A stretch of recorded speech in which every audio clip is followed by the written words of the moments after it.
नमस्कार दोस्तों। आज हम बात करेंगे एंजाइटी के बारे में। एंजाइटी क्या है? देखिए, एंजाइटी को हम सरल भाषा में डर, चिंता या बेचैनी भी बोलते हैं। अब ये डर, चिंता, बेचैनी हमें क्यों होती है? देखिए, एंजाइटी होती है अगर आपके दिमाग में कभी भी कोई नेगेटिव थॉट आता है, क्योंकि एंजाइटी नेगेटिव थॉट को लेकर होती है। और ये यंग एज में ये प्रॉब्लम क्या होती है, आपके स्टार्ट हो जाती है। अब यंग एज में ये प्रॉब्लम क्यों होती है? यंग एज में इसलिए होती है क्योंकि आपका ब्रेन इतना मैच्योर नहीं होता है, यानी आप इतने मैच्योर नहीं होते हैं उस टाइम पर कि आप क्या है, किसी सिचुएशन को समझ पाएँ या उसे हैंडल कर पाएँ। तो वो डर जो आपके मन में उस टाइम पर बैठ जाता है, चाइल्डहुड में या यंग एज में बैठ जाता है, वो डर आपका क्या है, लाइफ टाइम बना रहता है, जो क्या करता है, एंजाइटी का रूप ले लेता है। अब देखिए, एंजाइटी कैसे डेवलप होती है, यानी एंजाइटी में आपके ब्रेन में क्या चेंजेस होते हैं। देखिए, आपका ब्रेन का जो लिम्बिक सिस्टम होता है, और लिम्बिक सिस्टम में आपके कौन से पार्ट आते हैं? एमिगडाला। एमिगडाला लिम्बिक सिस्टम का पार्ट है, जिसे हम फियर सेंटर भी बोलते हैं। ये क्या करता है, आपके फियर को और इमोशंस को क्या करता है, कंट्रोल करता है, ठीक है, हैंडल करता है। तो लिम्बिक सिस्टम जो आपके ब्रेन में होता है, उसका एक पार्ट होता है एमिगडाला। लिम्बिक सिस्टम में आपका हाइपोथैलेमस भी आता है, थैलेमस भी आता है, हिप्पोकैम्पस भी आता है, ठीक है। तो एमिगडाला क्या है, फियर सेंटर है, इमोशंस का ये सेंटर है, ठीक है। अब देखिए, फॉर एग्जांपल मान लीजिए आप किसी रास्ते से जा रहे हैं, वहां पर आपको डॉग दिख गया है। तो जैसे ही आप किसी चीज को परसीव करते हैं, तो वो सिग्नल आपके ब्रेन में जाता है कि आपने डॉग को देखा है। अब आपके ब्रेन से सिग्नल आता है कि आपको आगे कैसा रिस्पॉन्स करना है, आपको वहां से दूर हटना है, ठीक है, या वहां से पास होना है। ये आपका ब्रेन आपको सिग्नल देता है। जैसे आप डॉग को देखते हैं, आपके ब्रेन में सिग्नल जाता है, आपका ब्रेन आपको क्या करता है, सिग्नल भेजता है कि आपको वहां से दूर हटना है, क्योंकि वो आपको हार्म कर सकता है। तो ये हो गई नॉर्मल प्रोसेस। अब इसी में एंजाइटी का रूप क्या होता है? देखिए, अगर आप जा रहे हैं, आपको डॉग दिख गया है, ठीक है, आप वहां से डर कर भाग गए हैं। अब वो डर आपकी लाइफ टाइम के लिए आपके मन में बैठ गया है कि अगर आप वहां से पास होते हैं, तो आपको क्या है, वहां पर डॉग दिखाई देता है, उस पेट को लेकर, उस जगह को लेकर आपके मन में जो डर हमेशा के लिए बैठ गया है, ठीक है, तो वो आपका क्या है, एंजाइटी है। यानी आपके ब्रेन में क्या हो रहा है, जैसे आपने डॉग को देखा, वो सिग्नल एमिगडाला में गया। एमिगडाला ने क्या करा, ये आपके फियर और इमोशंस का सेंटर है। तो ये क्या करता है, आपकी बॉडी में फाइट और फ्लाइट रिस्पॉन्स देता है। अब यानी आपकी बॉडी को ओवर प्रोटेक्टिव बना देता है। ओवर प्रोटेक्टिव क्या क्यों बनाता है? देखिए, कोई भी ऐसा सिग्नल जो आपके ब्रेन में जाता है, जैसे आपको लगता है, आप कुछ महसूस करते हैं, यानी नेगेटिव, जब भी आप कुछ महसूस करते हैं, कुछ सोचते हैं, तो आपका ब्रेन तुरंत आपको फाइट और फ्लाइट रिस्पॉन्स देता है, यानी आपकी बॉडी को प्रिपेयर कर देता है उस सिचुएशन को हैंडल करने के लिए, उस डर को हैंडल करने के लिए, ठीक है। तो फाइट और फाइट रिस्पॉन्स में क्या होता है, आपके ब्रेन से हार्मोन रिलीज होता है, यानी कॉर्टिसोल हार्मोन रिलीज होता है, एड्रेनालाइन रिलीज होता है। ये हार्मोन रिलीज होते हैं जो आपकी बॉडी को प्रिपेयर करते हैं उस सिचुएशन से हैंडल करने के लिए, जो कि नॉर्मल प्रोसेस है। लेकिन जब ये डर आपका लंबे टाइम तक बना हुआ है, ये थॉट आपके दिमाग में लंबे टाइम तक घूम रहा है, तो उस टाइम पर क्या होता है, कॉर्टिसोल और एड्रेनालिन हार्मोन जो है वो लंबे टाइम तक आपकी बॉडी में रिलीज होते रहते हैं। और इन हार्मोन की वजह से आपकी बॉडी में क्या है, फिजिकल चेंजेस आते हैं, जो फिजिकल चेंजेस आपकी डेली एक्टिविटीज को डिस्टर्ब करते हैं। अब क्या चेंजेस आते हैं, इसके बारे में बात करेंगे। देखिए, ये तो है आपकी एंजाइटी, यानी नेगेटिव थॉट को लेकर जो आप एज्यूम कर लेते हैं, जो आप सोच बना लेते हैं नेगेटिव थॉट को लेकर, ठीक है। तो वो नेगेटिव थॉट जब बार बार आपके दिमाग में घूम रहा है, देखिए, एंजाइटी धीरे धीरे डेवलप होती है और लंबे टाइम तक रहती है। वो नेगेटिव थॉट जरूरी नहीं है कि जैसा आप सोच रहे हैं वैसा ही आपके साथ हो, लेकिन जो आपका थॉट आपने बना लिया, वो थॉट आपका दिमाग में घूम रहा है, उससे जो हार्मोन रिलीज हो रहे हैं, जो बॉडी में चेंज हो रहे हैं, वो चेंजेस क्या कर रहे हैं, आपकी बॉडी को, आपकी डेली एक्टिविटीज को डिस्टर्ब कर रहे हैं, वही आपकी एंजाइटी है। अब देखिए, एंजाइटी में सिम्टम्स क्या आते हैं, यानी क्या एंजाइटी के लक्षण होते हैं। पहले सिम्टम्स के बारे में जान लेते हैं। देखिए, जब आपकी बॉडी में कॉर्टिसोल हार्मोन रिलीज होता है, ठीक है, और एड्रेनालाइन रिलीज होता है। अब कुछ भी चीज ज्यादा मात्रा में सही नहीं है, ठीक है। तो जब ये एड्रेनालाइन कॉर्टिसोल हार्मोन ज़्यादा आपके बॉडी में रिलीज होता है, तो एड्रेनालाइन हार्मोन क्या करता है, आपकी हार्ट बीट को बढ़ा देता है, आपकी धड़कन को बढ़ा देता है, ठीक है, आपके ब्लड प्रेशर को बढ़ा देता है, आपके रिस्पायरेशन को बढ़ा देता है, यानी हाइपर वेंटिलेशन, आपकी ब्रीदिंग क्या होती है, तेज हो जाती है, हाइपर वेंटिलेशन की प्रॉब्लम आपको होती है, ठीक है, स्वेटिंग आती है आपको, ट्रेम्बलिंग होता है, यानी आपकी बॉडी कांपने लगती है, ड्राई माउथ हो जाता है, गला आपका सूख जाता है, पसीना आता है, ठीक है, रिस्पायरेशन, धड़कन आपकी तेज हो जाती है, सांसें आपकी तेज हो जाती है, बीपी आपका बढ़ जाता है, मसल वीकनेस आपको लगती है, मांसपेशियों में क्या होती है, कमजोरी आपको लगने लगती है। क्यों लगने लगती है, एड्रेनालाइन का जो सेक्रेशन है वो आपकी बॉडी में ज़्यादा हो रहा है।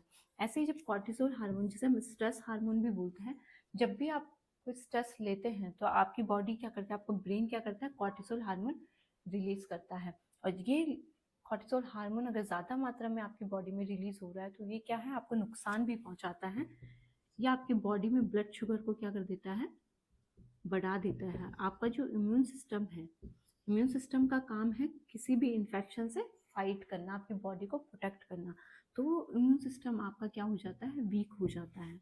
आपका जो डाइजेशन है, जो पाचन प्रक्रिया है, वो आपकी क्या हो जाती है, स्लो हो जाती है, यानी डाइजेशन आपका डिस्टर्ब हो जाता है जब कॉर्टिसोल हार्मोन आपकी बॉडी में ज़्यादा रिलीज होता है। वेट गेन आपका हो जाता है, वेट आपका बढ़ जाता है, शुगर लेवल आपका बढ़ जाता है, इम्यून सिस्टम आपका वीक हो जाता है, डाइजेशन आपका स्लो हो जाता है, और इंसोम्निया की प्रॉब्लम होती है। इंसोम्निया होता है नींद नहीं आना, यानी आपकी जो नींद डिस्टर्ब हो जाती है, वो इन हार्मोन के कारण होती है। जब इतने सारे चेंजेस आपकी बॉडी में हो रहे हैं तो आप डेली एक्टिविटीज़ नहीं कर पाएंगे, अपने काम को नहीं कर पाएंगे, उसमें फोकस नहीं कर पाएंगे, कंसंट्रेशन नहीं बना पाएंगे, ठीक है। अब ये डर किसी इंसान को लेके भी हो सकता है, किसी जगह को लेके भी हो सकता है, किसी सिचुएशन को लेके भी हो सकता है, किसी खाने को लेके भी हो सकता है, किसी पेट को लेके भी हो सकता है, किसी भी चीज को लेके ये एंजाइटी आपके मन में हो सकती है। डिपेंड करता है कि आपकी चाइल्डहुड में आपकी लाइफ कैसी रही है, यंग एज में आपने किन किन चीज़ों को फेस करा है, ठीक है, क्योंकि उस टाइम पर ये डर जल्दी आपके मन में बैठ जाता है। आप उस समय क्या है, सिचुएशन को उतने अच्छे से हैंडल नहीं कर पाते हैं, इतने मेच्योरली आप डिसीजन नहीं ले पाते हैं। तो यंग एज में, बचपन में जो डर आपके मन में बैठ जाता है वही क्या है, एंजाइटी का रूप ले लेता है, ठीक है। तो अब जानेंगे एंजाइटी के कितने प्रकार होते हैं, कौन कौन से टाइप आपके एंजाइटी के होते हैं। देखिए, जो एंजाइटी के टाइप्स होते हैं उसमें सबसे पहला आता है आपका जनरल एंजाइटी डिसऑर्डर।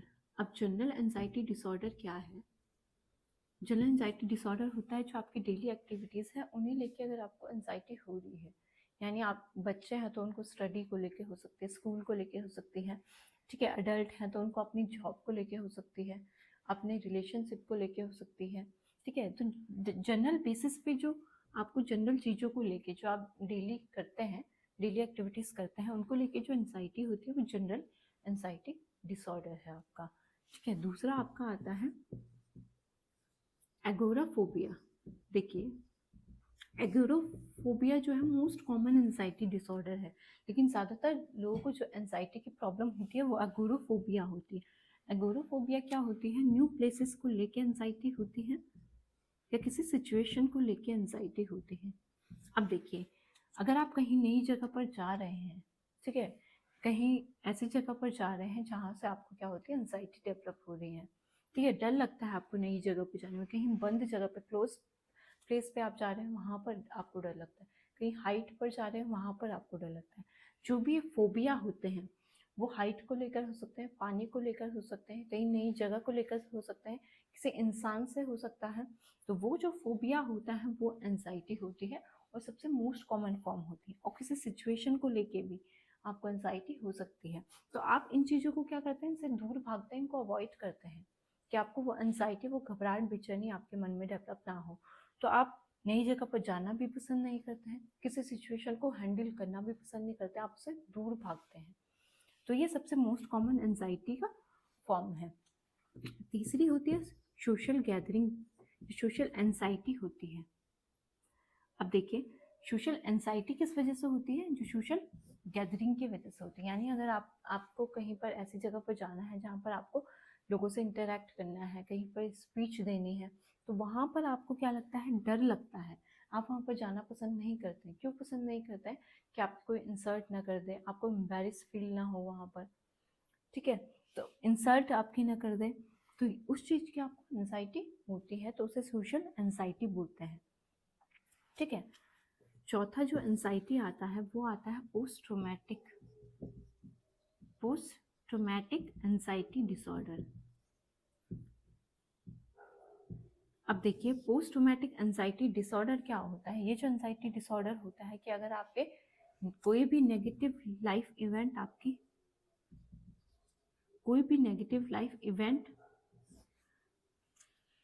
अगर ऐसा हुआ है कभी आपके पास्ट में, यानी कोई फिजिकल अब्यूज आपका किसी ने करा है, ठीक है, या कोई एक्सीडेंट हुआ है, वो एक्सीडेंट को लेके भी हो सकती है, फिजिकल अब्यूज को लेके भी हो सकती है, ठीक है। तो देखिए अगर पहले कहीं पर अगर आपके साथ कोई ऐसा इंसिडेंस हुआ है, यानी एक्सीडेंट हुआ है, तो उससे क्या होती है, वो डर आपके मन में एक्सीडेंट को लेके हमेशा के लिए बैठ जाता है, तो वो एंजाइटी है। या किसी ने आपका अगर फिजिकल अब्यूज करा है, कि आपको मारा है, आपको पीटा है, आपको इंसल्ट करी है, तो वो डर भी आपके मन में हमेशा के लिए बैठ जाता है। कुछ लोगों के साथ क्या होता है कि डोमेस्टिक वायलेंस होता है, ठीक है, वो भी क्या होता है, आपके मन में एक डर बैठा देता है। या गलत आपके साथ किसी ने करा है, तो वो डर आपके मन में क्या है, लाइफ टाइम के लिए बैठ जाता है, तो वो पोस्ट ट्रोमैटिक एंजाइटी डिसऑर्डर होता है।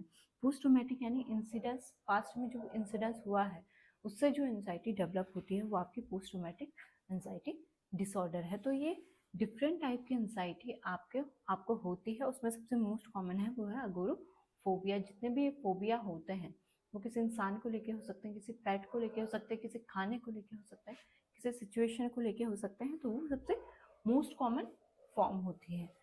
अब देखिए एंजाइटी के कारण क्या है, कॉज के बारे में जान लेते हैं, यानी किस वजह से एंजाइटी की प्रॉब्लम होती है। तो इसके जो कॉज हैं, देखिए सबसे पहला जो कॉज आता है वो आपका आता है जेनेटिक, भी आपको ये प्रॉब्लम होती है। यानी अगर आपका कोई क्लोज रिलेटिव है जिनसे आपका ब्लड रिलेशन है, उनको अगर एंजाइटी डेवलप है, तो चांसेस है कि आप में भी ये लक्षण आ सकते हैं, आपको भी एंजाइटी डेवलप हो सकती है। दूसरा होता है केमिकल इम्बैलेंस। अब देखिए केमिकल इम्बैलेंस क्या होता है, जो न्यूरोट्रांसमीटर होते हैं, न्यूरोट्रांसमीटर का काम होता है एक न्यूरॉन से दूसरे न्यूरॉन तक सिग्नल पहुंचाना, सूचना को लेके जाना। यानी आपकी बॉडी और ब्रेन का जो कम्युनिकेशन होता है, ठीक है, सूचना जो पहुंचाते हैं वो न्यूरोट्रांसमीटर के थ्रू पहुंचाते हैं। अब ये न्यूरोट्रांसमीटर आपका सेरोटोनिन है, ठीक है, डोपामाइन है, गाबा है, जिसे हम गामा अमीनो ब्यूट्रिक एसिड भी बोलते हैं। तो ये क्या करते हैं, ये सारे न्यूरोट्रांसमीटर हैं। अब इनके ये जहाँ से रिलीज हो रहे हैं, तो इनके जो सक्रीशन हो रहा है उसमें अगर चेंजेस आ गए हैं, यानी ये हार्मोन अगर इम्बैलेंस हो गए हैं, तो उस वजह से भी एंजाइटी डेवलप होती है। तो ये भी एक कारण है। केमिकल इम्बैलेंस अगर आपकी बॉडी में हो रहा है तो उससे भी एंजाइटी डेवलप हो सकती है। तीसरा आता है इन्वायरमेंटल फैक्टर।